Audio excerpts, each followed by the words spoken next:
আজকের এই ভিডিওতে আনবক্সিং করে দেখাবো এবং সম্পূর্ণ রিভিউ দেওয়ার চেষ্টা করব গ্যালাক্সি M33 5G মডেলের এই স্মার্টফোনটি নিয়ে। তো আপনারা হয়তো অনেকেই বলতে পারেন যে বর্তমানে তো আসলে এইটি একটি পুরান মডেল হয়ে গিয়েছে, অর্থাৎ মার্চ 2022-এ আসলে এই স্মার্টফোনটি রিলিজ হয়েছিল। তো মোটামুটি 1 বছর হয়ে গিয়েছে। তো এখন আসলে স্মার্টফোনটি কেন, তবে এই স্মার্টফোনটি এখন নিয়ে আসার কারণ একটাই, আনঅফিসিয়ালি কিন্তু আসলে এটা আপনারা খুবই অল্প দামের মধ্যে অনেক কনফিগারেশন সম্পূর্ণ একটি স্মার্টফোন হিসেবে পেয়ে যাবেন। অর্থাৎ 22,000 টাকার মধ্যেই কিন্তু আপনারা 6128 ভেরিয়েন্টের এই M33 5G স্মার্টফোনটি পেয়ে যাবেন। আর আপনারা যদি চান 8128 নিতে, সেটিও আপনারা নিতে পারেন, সেক্ষেত্রে হয়তো বা কিছু টাকা আরও বাড়বে। আর স্যামসাংয়ের প্রত্যেকটি শোরুমেই কিন্তু আপনারা এই স্মার্টফোনটি অ্যাভেলেবেল পেয়ে যাবেন, অর্থাৎ দুটি ভেরিয়েন্টের মধ্যে 6128 এবং 8128। আর এই ফোনটি সবচেয়ে বিগ আকর্ষণ হচ্ছে এটার সঙ্গে থাকছে 6000 mAh-এর একটি বিগ ব্যাটারি, যেটির মাধ্যমে কিন্তু অনেকটা সময় আসলে এটা থেকে ব্যাকআপ পাওয়া যায়। আমি নর্মালি মিডিয়াম রেঞ্জের ব্যবহার করে আসলে প্রায় 2 দিনের মতো পেয়েছিলাম, আর একটু কম ইউজ করা হলে আসলে 3 দিন প্লাস আসলে এটা থেকে চার্জিং ব্যাকআপটি পাওয়া যায়। আর এছাড়াও আসলে এটার স্ক্রিন রিফ্রেশনেস হিসেবে থাকছে 120 হার্টজ, যার প্রেক্ষিতে কিন্তু সুপার স্পিড আসলে আপনারা গেমিং করা বা এটাতে টাচ করার যে রেসপন্স সেটি খুবই ভালো পাবেন। এছাড়াও আরও এটার মধ্যে বিভিন্ন আকর্ষণ রয়েছে, আনবক্সিংটি আগে করিনি, তারপরের প্রতি আমি পার্ট বাই পার্ট আপনাদের সঙ্গে শেয়ার করছি। তো এই বক্সটি অলরেডি আনবক্সিং করা রয়েছে, তবুও আমি আপনাদেরকে আরেকবার আনবক্সিং করে জাস্ট বক্স কন্টেন্টের সঙ্গে আমরা কী কী জিনিস পাচ্ছি সেই ফিলটি দেওয়ার জন্য আনবক্সিং করে নিব। তো আমি সম্পূর্ণ বক্সটি আসলে উঠিয়ে নিব, তার আগে আপনাদের দেখা এখানে সম্পূর্ণ ইনটেক প্যাকেটটি কাটা রয়েছে, অর্থাৎ দুটি স্টিকারই কাটা রয়েছে। তো যাই হোক, সরাসরি আমি বক্সটি খুলে নিচ্ছি। খুলে নেওয়ার পর এরকম দুটি পার্ট পাবো। এই পাশে রয়েছে আসলে আমাদের মূল স্মার্টফোনটি সম্পূর্ণ একটি পলি দিয়ে প্যাক করা, তো আমি জিনিসটি সাইডে রাখি। আর এই বক্স পার্ট হিসেবে কোনো কিছুই পাচ্ছি না। এবং এই বক্সের এই পার্টটির সঙ্গে আরেকটি প্যাকেট রয়েছে, এই প্যাকেটের সঙ্গে আমরা পাচ্ছি এখানে একটি সিম ইনজেক্টর, তো আমরা এই জিনিসটি বের করে নিচ্ছি। আর এছাড়াও আসলে এটার সঙ্গে থাকবে একটি চার্জিং কেবল আর কিছু ইউজার ম্যানুয়াল, তো আমি কেবলটি বের করে নিচ্ছি। আর এই হচ্ছে এখানে কিছু ইউজার ম্যানুয়াল দেওয়া রয়েছে, তো আপাতত ইউজার ম্যানুয়ালগুলো এটার মধ্যেই রেখে দিই। আর এই চার্জিং কেবলটি কিন্তু টাইপ সি চার্জিং কেবল, অর্থাৎ ইনপুট এবং আউটপুট দুটিতেই রয়েছে টাইপ সি জ্যাক, আপনারা সেই জিনিসটা আসলে স্পষ্টভাবেই দেখতে পাচ্ছেন। তো যাই হোক, আপাতত এই চার্জিং কেবল এবং এই বক্স সবগুলো জিনিসই সরিয়ে রাখছি। তো এবার স্মার্টফোনটি থেকে যদি আমি এই পলিথিনটি আসলে খুলে নেই, আমি সম্পূর্ণ পলিথিনটি খুলে নিচ্ছি এবং এই পলিথিনটি সাইডে রেখে দিই।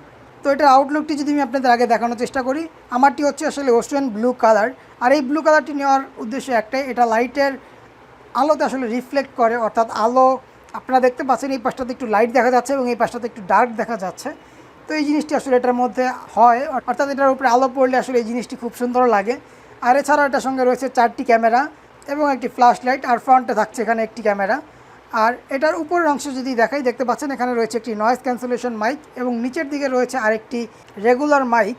আর এই রেগুলার মাইকটির পাশেই রয়েছে 3.5 mm হেডফোন জ্যাক লাগানোর অপশন এবং টাইপ সি জ্যাক লাগানোর অপশন আর স্পিকার।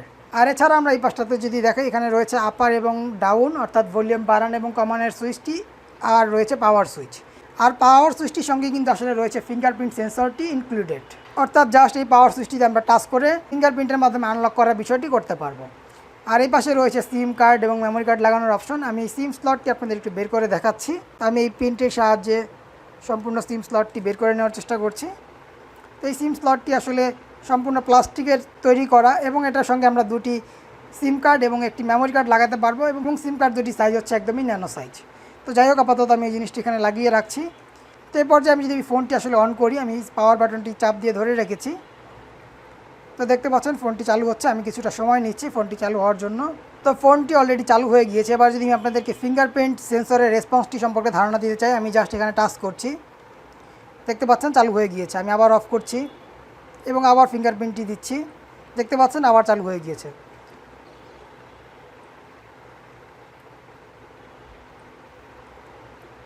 তো আপনি আসলে বুঝতেই পারলেন যে এটার টাচ রেসপন্সটি খুবই ভালো, অর্থাৎ জাস্ট ফিঙ্গারপ্রিন্ট এখানে দেওয়ার সঙ্গে সঙ্গে কিন্তু সে নিয়ে নিচ্ছে এবং আনলক করে দিচ্ছে।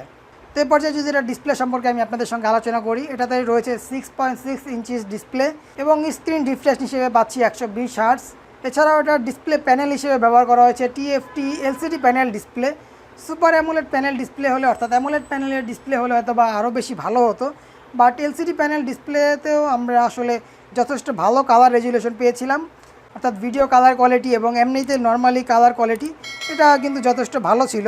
বাট যারা আপনারা চান আসলে অ্যামোলেড প্যানেলের ডিসপ্লে তারা হয়তো আপনারা অ্যামোলেড প্যানেলটি নিতে পারেন, তবে এই জিনিসটি আসলে যথেষ্ট ভালো, কালার রেজুলেশন খুবই ভালো পেয়েছিলাম, আর এটার সঙ্গে ভিডিও দেখে আসলে খুব ভালো কালার পেয়েছিলাম।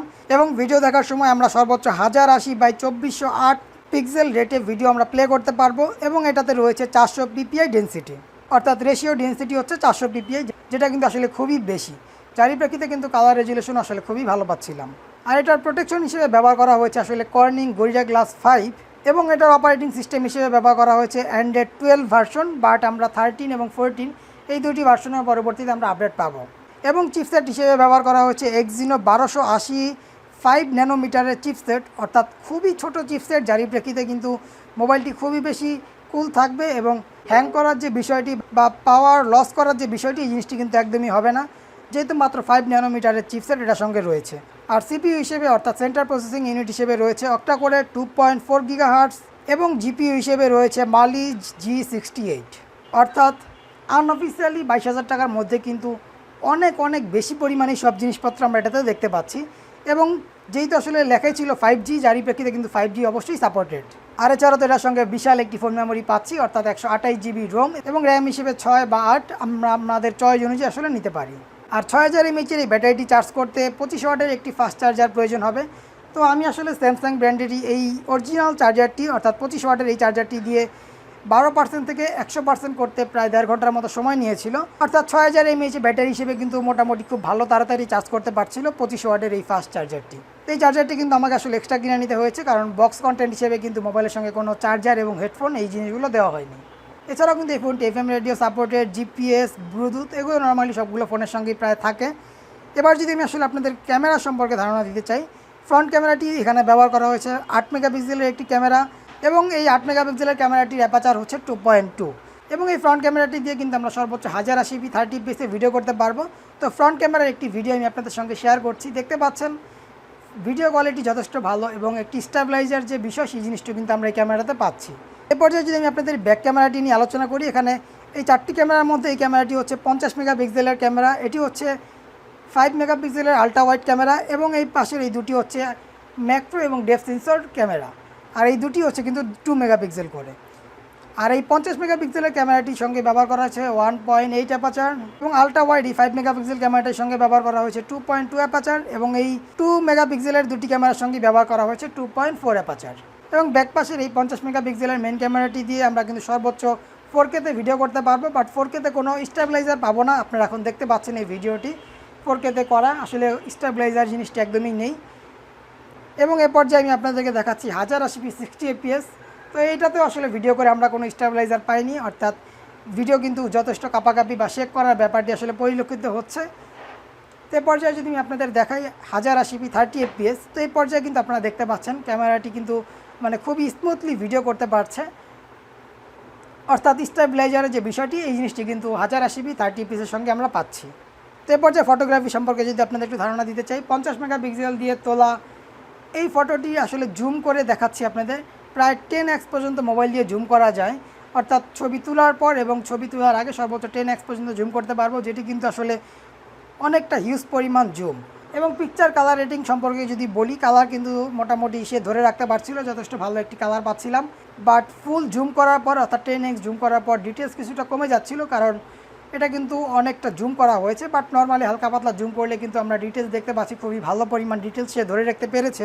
তো এই প্রাইস রেঞ্জ হিসেবে ক্যামেরাটি নিয়ে আমি যথেষ্ট সন্তুষ্ট হতে পেরেছি। এবং আলট্রা ওয়াইডে যদি আপনাদের একটি ফুটেজ দেখাই, দেখতে পাচ্ছেন এই ছবিটি আলট্রা ওয়াইড দিয়ে তোলা। তো আলট্রা ওয়াইডে তোলার ক্ষেত্রে বাম সাইডের কর্নারে একটু ঘোলা ব্যাপারটি পরিলক্ষিত হচ্ছে। তো এটি মেবি আমার এই মোবাইল ফোনের ক্যামেরারই একটি বাগ, কারণ নর্মালি আসলে এরকম ব্লার বা ঘোলা ব্যাপারটি সাইড দিয়ে আসার কথা না, বাট এটাতে আসলে আমি দেখতে পাচ্ছি। তো এ পর্যায়ে যদি আমি ম্যাক্রো ক্যামেরাটি দিয়ে তোলা কিছু পিক আপনাদের সঙ্গে শেয়ার করি, আপনারা দেখতে পাচ্ছেন ম্যাক্রো ক্যামেরা দিয়ে তোলা কিন্তু ছবিগুলো মোটামুটি ভালোই ছিল। তো এই ছিল মোটামুটি আসলে এই স্যামসাং গ্যালাক্সি M33 5G মডেলের স্মার্টফোনটির আনবক্সিং রিভিউ ভিডিওটি কেমন লেগেছে অবশ্যই কমেন্ট বক্সে কমেন্ট করে জানাতে পারেন। চ্যানেলে নতুন এসে থাকলে চ্যানেলটিকে সাবস্ক্রাইব করে চ্যানেলটির সঙ্গেই থাকবেন। আর পরবর্তীতে অন্য কোনো মোবাইল ফোন নিয়ে যদি ভিডিও দেখতে চান অবশ্যই কমেন্ট করে জানাতে পারেন। তো আজকের এই ভিডিওটি এখানেই শেষ করছি। ভালো থাকবেন সবাই, আল্লাহ হাফেজ।